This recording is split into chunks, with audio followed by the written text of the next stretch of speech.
feel like I just have to take a moment and really reflect and appreciate where I am right now, and that's sitting in my first supercar. I know I wouldn't have expected YouTube to get me to the point where I was able to quit working these dead-end jobs and buy the new 2020 C8 Corvette. How Emelia Hartford built one of the fastest Corvettes in the world is not the story most people think it is. It is not about a YouTuber getting lucky with a big budget and a fast car. It is a story about a woman who bought a stock 2020 Corvette C8, took it to a drag strip, saw something in that platform the rest of the performance world had not understood yet. Yesterday, we installed a nitrous bottle on the 2020 C8 Corvette, threw it on the dyno, and today we're gonna head to the racetrack to see if we can break the record time right now in a quarter mile with the C8. And then spent months publicly dismantling and rebuilding that car, on camera, in front of her entire audience, until it ran a 9.36 second quarter mile and held the world record for the fastest C8 Corvette ever built. She failed publicly, repeatedly, and expensively before that happened. Professional teams with factory backing eventually came after the record and took it. And she kept building anyway. What drove that? What actually explains how this build went from a stock sports car to a 9-second world record? Is what this video is about. The woman behind the build. You need to understand who Hartford is before you can understand what she was actually trying to do with Phoenix. When I moved to Indiana, that's when I met the car community, and they became my found family, my big brothers, my fatherly figures, and I owe absolutely everything to them being so kind and generous and helping pull me out of a dark time. She didn't come up through a racing program. She didn't have a factory contract or an engineering department or a sponsor writing blank checks. She started an automotive YouTube channel in 2017, built it from nothing on the back of high-performance car builds, drag testing, and a transparency with her audience that almost nobody else in the space was willing to match. Failures went on camera, setbacks got documented. She had a background in acting, but what her audience saw was someone who understood cars at a mechanical level and wasn't going to pretend otherwise for the sake of a cleaner video. That combination, technical credibility and genuine accountability to her viewers, is what made her channel something different. She was the one turning wrenches, making the engineering decisions, and driving the cars herself. The audience wasn't watching someone front a production. They were watching someone actually do the work in real time, with real consequences. And it's what made the Phoenix Project something the automotive world had never actually seen before. A record-breaking build, attempted publicly, with no safety net and no second chance at a first impression. If the car failed, it failed on camera. Buying the C8 Corvette was a very big risk for me because again, on paper, I couldn't afford it, but you leap and the net will appear. And I bought this car and started making content with it. The record never came. That would be on camera too. Hartford's entire reputation was staked on a project that had no guaranteed outcome on a platform that nobody had fully mapped yet. There was no version of Phoenix where she got to pick and choose what the audience saw. The commitment to full transparency was made at the start, and it meant that whatever happened, the records and the failures, the breakthroughs and the breakdowns, it all went on the channel. That was the promise, and she was going to keep it. When Chevrolet released the 2020 Corvette C8 Stingray, a mid-engine redesign that broke 6 decades of Corvette tradition in a single generation, Hartford recognized something in the platform immediately. She bought one. She took it to the drag strip. And here's the catch. What she found in those first passes completely changed the direction of the project she thought she was building. The idea that everyone said was impossible. The C8's mid-engine layout is the whole story. When the engine sits behind the driver and ahead of the rear axle, the weight distribution during hard acceleration plants the rear tires into the asphalt in a way that front-engine cars simply cannot replicate. More weight over the driven wheels, better traction off the line, a more predictable, more repeatable platform every time you stage the car. Hartford felt it immediately. This wasn't just a fast Corvette. It was a foundation that nobody in the drag racing world had fully mapped yet. The C8 was so new that the performance envelope was basically uncharted, and she understood exactly what that meant. Whoever figured out how far this platform could go first was going to own that record The goal went from enjoying the car to something much larger almost overnight. Build the fastest C8 Corvette in the world at the quarter mile. Document the entire process publicly. Make the record on camera, in front of the audience, with no shortcuts taken behind closed doors. She named the project Phoenix, a name that would turn out to be far more accurate than anyone on the team anticipated when they chose it. The mythology of a bird that burns and rises over and over out of the same fire, nobody planned for that to be the literal description of how the build would go, but that's what it became. What most people don't realize watching those early videos is how genuinely uncertain the target was. Nobody had built a C8 to this level yet. The performance community was still debating whether the new mid-engine architecture could even support extreme power levels in a heavily modified application. Whether the factory LT2 engine would respond well to forced induction, whether the complex electronics would allow enough tuning headroom to reach the numbers the record would require, whether the drivetrain could survive the torque. Nobody had answers. The biggest crunch about this car was trying to make sure every single part was ordered before the project even started, because it could take one delay, one thing to go on back order, and suddenly you don't have the part, and then you're scrambling in order to try to find something that'll work in the time frame. So that was the biggest issue. Hartford and her team were going to find out, and they were going to do it in public, where there was no version of the story, where the failures stayed private. They were operating in a gap in the existing knowledge base and building the map as they went. That commitment to go first, in public, on a platform nobody had proven yet, is the part of the Phoenix story that gets underreported every time someone tells it. 1,000 horsepower in a mid-engine car. The foundation of the Phoenix build was a twin turbocharger system. The factory C8 Stingray produces around 490 horsepower from its 6.2-liter LT2 V8, genuinely strong for a production car, capable of high 10-second quarter miles in stock form. But to break records, you need to more than double that number. And get this, installing twin turbos on a mid-engine car isn't the same operation as doing it on a front-engine platform. In a conventional layout, the engine sits up front with space around it and relatively direct exhaust routing. In the C8, the engine is sandwiched between the driver and the rear axle, surrounded by structure, cooling lines, and electronic packaging that was never designed to accommodate large turbochargers or the heat they generate. Everything had to be custom fabricated. Every bracket, every downpipe, every intercooler run. There was no kit, there was no template. They built it from scratch, which meant every component had to be designed, tested, modified, or replaced before the next problem presented itself. Supporting the turbo system meant rebuilding the entire supporting infrastructure of the car around it. More fuel, better cooling, an intercooler system to bring the intake charge temperatures down after the boost had heated them. The factory fuel system wasn't going to deliver what 1,000 horsepower demanded. The factory cooling wasn't designed for sustained high boost operation on a drag strip. Each solution created a new set of requirements, and the build grew in scope and cost with every answer they found. There was a point, somewhere in the middle of all of that, where the car that Hartford had originally bought as a street Corvette existed mostly in pieces, with a build timeline that had already slipped past every original estimate.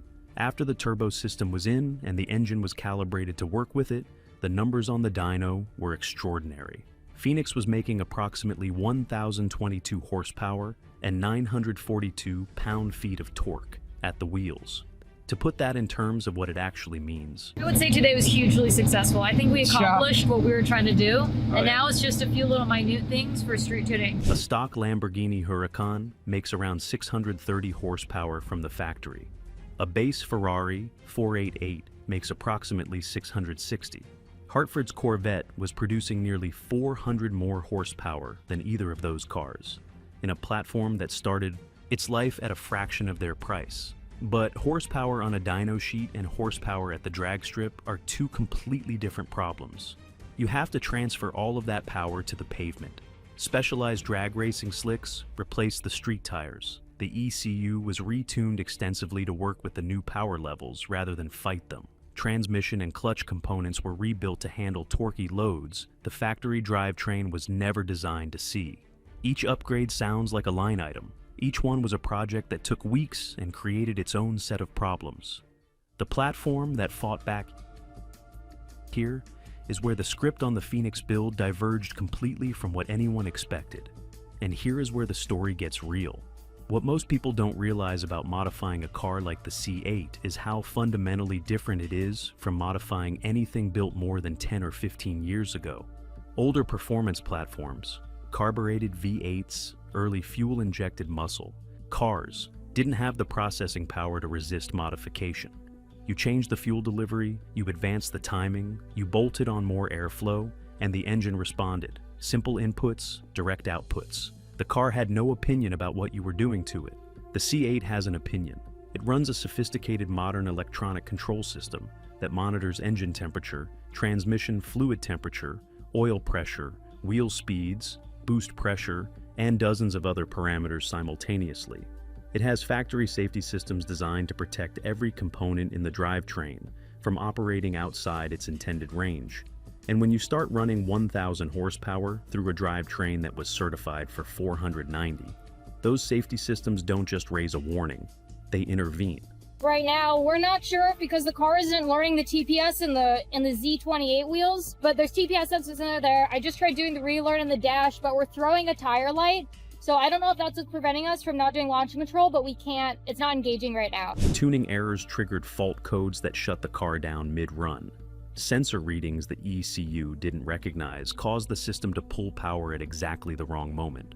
The electronics weren't passive. They were an active obstacle that had to be understood, mapped, and worked around at every stage of the build. There's a particular kind of frustration that sets in when you've done everything right, or you believe you've done everything right, and the car still doesn't cooperate. Hartford's team would spend days dialing in a tune, getting the numbers where they wanted them on a dyno, verifying everything against the data, and then get to the strip and have the ECU decide something was outside its acceptable parameters and pull power in the middle of a run. You don't know if it's the tune, you don't know if it's a sensor, you don't know if the car is actually protecting itself from a real problem, or if the factory software is simply not designed to understand what you're asking it to do. You pull back to the pits and start working through the data. All of that happens on camera. The audience sees every minute of it. Then a component lets go completely. It's not a warning light or a reduced power event. It's a full mechanical failure, the kind that produces a sound the team can hear from the other end of the strip. Something in the drivetrain gives up under a load it was never meant to carry. The run is over before it started. The car gets pushed back to the trailer. And now, the conversation isn't about tuning the launch. It's about figuring out what just broke, how long it's going to take to fix, how much it's going to cost, and whether the fix is going to hold the next time they stage the car. They go back to the shop, they pull it apart. They source new parts, machine new components, rebuild sections of the drivetrain that weren't supposed to need rebuilding yet. The timeline slides, the budget grows, they bring it back to the strip, and the camera's rolling the whole time because that was the commitment Hartford made at the beginning of this project. All of it goes on camera. The failures go on camera. The conversations where nobody is sure what to do next go on camera. The moments where the record feels further away than it did 3 months ago go on camera. They return to the strip. The car dies on the line. Again. This cycle, build, test, fail, rebuild, became the actual shape of the Phoenix project. Not a smooth progression toward a record, but a grinding, expensive public process of learning the hard limits of a platform that nobody had fully mapped before them. So far, we did a couple of revs, a lot of idle, make sure there's no oil going past the seals, and lateral movement and stuff, turns, and then high RPM, maybe some high boost. I mean, I think that's what we're gonna find out today on the dyno, right? Yeah. The name Phoenix wasn't a branding decision anymore. It was a description of what the team was actually doing, over and over, every time they showed up at a drag strip, with a car that had been torn apart and reassembled, and was being asked to do something no C8 had ever done. And here's what that kind of failure actually costs. Beyond the money, it costs the story. Every time the car fails publicly, a portion of the audience starts doing the math. They start wondering if the record is real, if the goal was ever achievable, if this is a project or a production. Hartford's credibility was on the line just as much as the car's performance was. She had made the promise publicly. Now she had to deliver it publicly, or the failure would be public too. The crazy part is that most teams, professional teams, with more resources and less public accountability, would have found a way to walk back the goal at this point, adjust the target, reframe the project, protect the brand. Hartford didn't adjust anything. She kept going. The budget had been far exceeded. The timeline was gone. The audience was watching every setback in real time. There was no guarantee the record was even achievable on this platform. With this team, at this point in the C8's documented performance history, she kept going anyway. 9 seconds. The payoff arrived in March 2021. Hartford brought Phoenix to the drag strip and ran a 9.41 second quarter mile at approximately 144 miles per hour. A 9-second pass is a number that separates serious drag racing, machinery, from everything else. Production supercars, Ferraris, Lamborghinis, Porsches, built by factory engineering teams with decades of motorsport heritage, typically run in the 10-second range. We did it. Not only did we get into 9s, which was the initial goal, we also broke 9.5. So we finished at a 9.41, and I want to come back for more. A 9.41 from a car that started as a street Corvette, built publicly by a YouTuber and her team, was a result that immediately got the attention of the entire automotive performance community. Nobody in that community could dismiss it.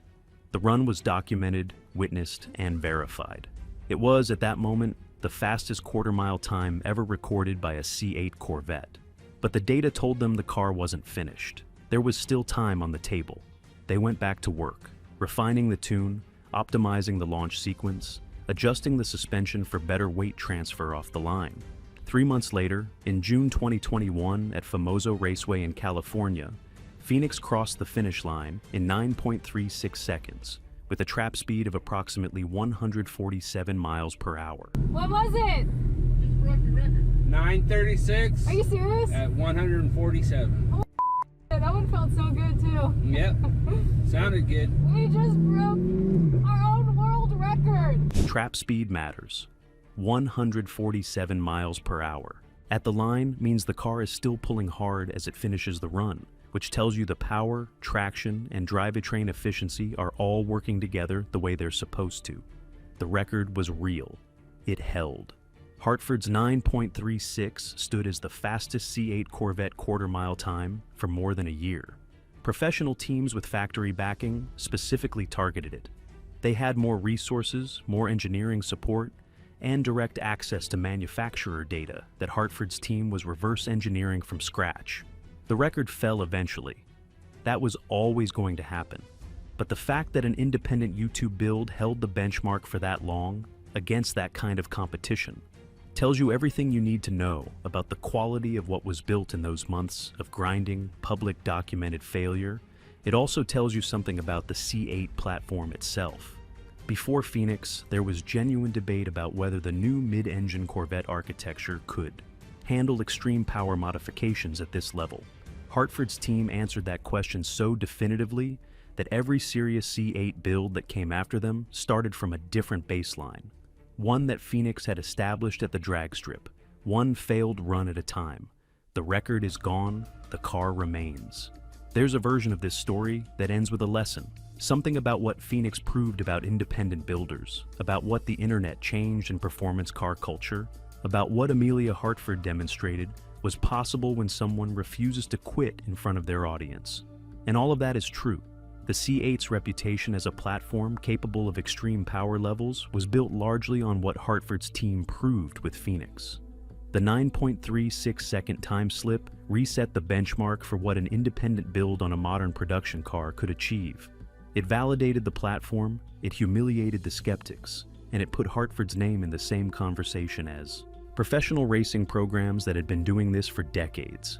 But here's what nobody talks about when they tell the Phoenix story. The record is gone.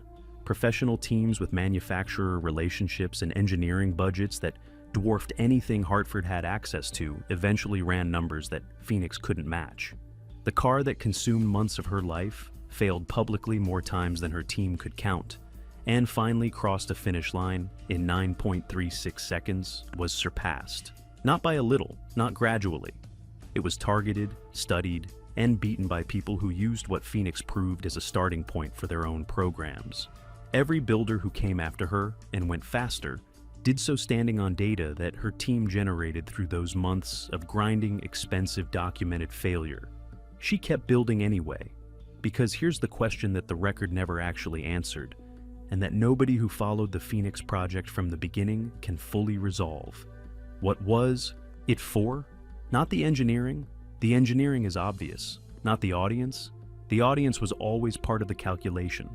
But the part underneath all of that, the part that kept Hartford staging that car at the line after it had failed the same way enough times that the crew stopped counting, the part that was still there after the record came and went, and the professional programs moved the target further down the track. The timing board gives you a number. It doesn't give you the reason behind the number. It doesn't tell you what it costs to fail publicly, repeatedly in front of an audience that is watching to see whether you're going to deliver on a promise you made out loud. It doesn't capture the gap between the car dying on the line and the moment 3 months later when it crosses that line faster than any C8 ever had. Phoenix rose. The record didn't last. The car remains. What was it all for? That's not a question the timing board can answer. And if you watched it happen, really watched it, from the first failed run to the 9.36, from every blown component to the moment the time slip printed, you already know it wasn't really about the record at all.